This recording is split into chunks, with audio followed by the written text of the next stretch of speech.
Ink Master Season 5, Episode 4, Geishas Gone Wrong. Okay, so overall, I really like this episode. I loved the geisha tattoos. I mean, the judges seemed hard on them. Chris Nunez is supposed to be the, Japanese expert here. I think he was tough on them as usual, but there were some really good tattoos. Let's be honest. Even the ones that were in the bottom were still pretty good, in my opinion.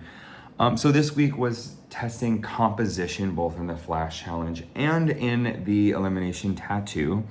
And some of the standout in the Flash Challenge, which I really love, which I haven't seen them do before, Ink Master first, only having part of them compete in the Flash Challenge. Maybe they've done it before, but so this Flash Challenge was really nice because we got to see their salesmanship, got to see how they relate to their canvases, which is such a huge part of this competition in particular.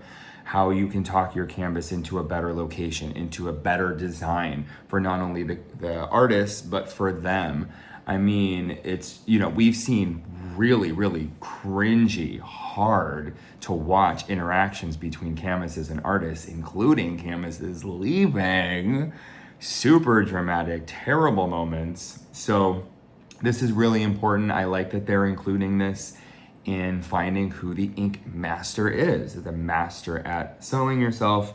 And I love what Eric said about, I'm not a salesman, I'm gonna let my art speak for itself. Really love that. So it also gets to see some standouts, not only in who the canvases pick for their artwork, but who they relate to. We saw Clean and Eric get picked by multiple canvases. There's only 4, and a little bit of a knock for Josh. He was 3rd pick, but I'm glad he got to play. We're looking, of course, at Eric's winning tattoo, which the more I look at this, yes, the more I want to give this a win. It's beautiful, clean, crisp, clear, soft. The shape is nice. It's interesting the way it kind of flows upward like that. Clean's tattoo was really great too. It just looked a little busy for me. Tons of roots, tons of branches. It's just a little busy. Josh's tattoo was just underwhelming to me, even though it was clean. And Emily's tattoo was also underwhelming, but I think she gets major points for creativity. That's what I'd want on my body, the octopus with the tree. That's exactly what I would do. So moving on to, and then of course, the Josh and Jason feud, and Jason calling Josh a flip-flopping motherfucker, like he's fake flip-flopping, I guess that's the theme. I don't know, but then again, they picked Josh, so I don't know what you're talking about. Let's go to our elimination tattoo. So we have some tops here. We're just gonna go to one. I'm gonna keep it really simple this week for judging, for my review. 32.57. So some standouts is the Emily. I just missed it. The Emily and let's look at 2 tattoos here. So we have Cleans, who did not win, who was up for the running. Look at this gorgeous, gorgeous, gorgeous tattoo. You can tell he's a top runner. You can tell he actually might win the entire season. Beautiful colors, line work. Simple, it gives you that classic geisha look with little sexy cleavage. I'm not super mad at it. It's not my taste to be too sexual with tattoos. I'm not sure how it's gonna age wise. I don't know. I like sexy tattoos, but I don't want something too in your face, even though this is a nice little blend here. So let's move on to the actual winning tattoo. And by the way, the judges were split. So we have Dave picking Clean and Oliver picking, of course, Jason, and Chris as well. So this is the winning tattoo from Jason. What do you guys think? Do you think this should have beaten Clean? I mean, this is really, really impressive. I think I'm most impressed with 3 aspects. One, this blue pattern at the bottom is just so gorgeous. It looks like actual cloth. This headpiece with the things coming out of the things, I'm really drawn to that. And just a simple, classic, clean face. I'm up in the air. It's a tough call. This one's a little bulky. I almost kind of want to go back to Clean's really sexy, beautifully colored tattoo. So let's get a couple highlights from some of the contestants and artists. A lot to pick from, but I'm going to go with the Emily and Tim feud. What is happening with Emily, you guys? I don't understand why she's so adamant about going after Tim. When I watch this show, I feel like the people that are most triggered and charged at one other person, it's because they're kind of at the same level. I don't know. I think Tim's really holding his composure because Emily is such a prick and she's so poking bears and poking tigers and just, I'm just waiting for someone to snap and she's getting humbled and it looks like next week she's going to get a little bit of a beatdown. I'm just not sure what it's coming from. And I also don't understand, they keep talking about like, I'm going to take him out. I'm going to squash him. I'm going to get him out of here. You can't get anybody out. It's a one-on-one competition. It's not like another reality show where you're voting them out.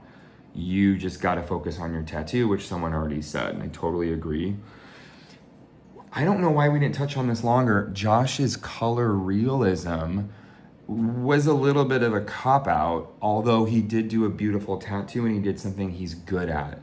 So I don't know. What do you guys think about that? Do you think it's a cop-out? Do you think he still is in the running for Ink Master if he doesn't do classic Japanese? Like, I don't know. I'm not mad at it as long as you're a good tattooer and you have some versatility. I think that's Ink Master.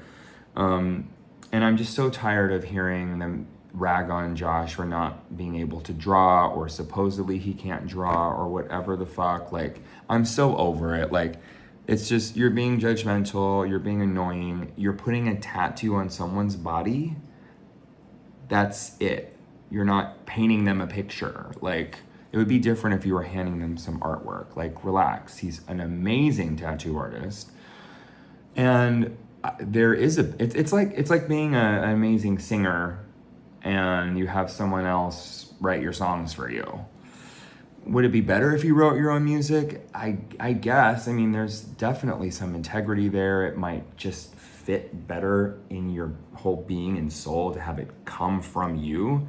But at the same time, like, we're all listening to your music, so who cares who wrote it? Am I right or am I right? Moving on to the line of the episode. I think y'all know what it is. It is Angel. And they've used this in the previews. It was nice to see it in real time. If you're my competitor, give me a fight. So good, right? I think it's probably the line that sums up Ink Master Season 5, the rival season. And I thought he was being a dick in the previews, but now as I was watching it, he had a lot of valid points. And he even was humble enough to say, like, I didn't do the perfect tattoo. I didn't do the best tattoo.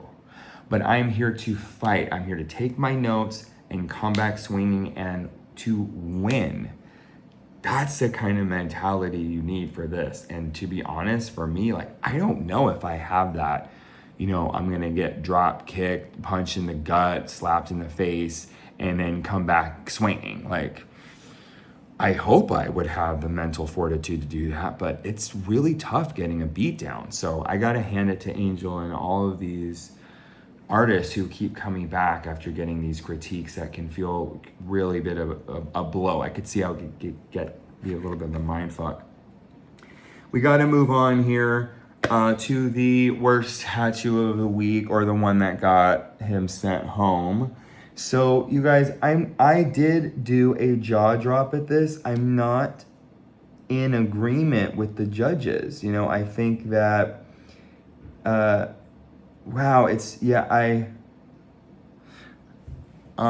this isn't a terrible tattoo. It's still, I love the colors.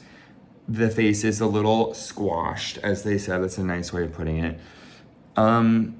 The blue background, I don't hate it. I don't think it's perfect. I'm not a fan of block tattoos. It's a little bit of a block from far away. the shape wise, but the color, it's a beautiful blue. I don't know, Tim just, I guess, can't stack up with the others. I love the little designs on the fabric. You know, I was shocked that they didn't pick Chris. Even though that was a lovely tattoo too. Just a lot of gray. And it doesn't seem like as hard as, oh no, wait, no, Chris. No, Chris is fine.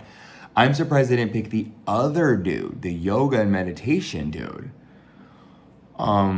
Yeah, he just seems a little lackluster. I'm just not feeling him energetically at all.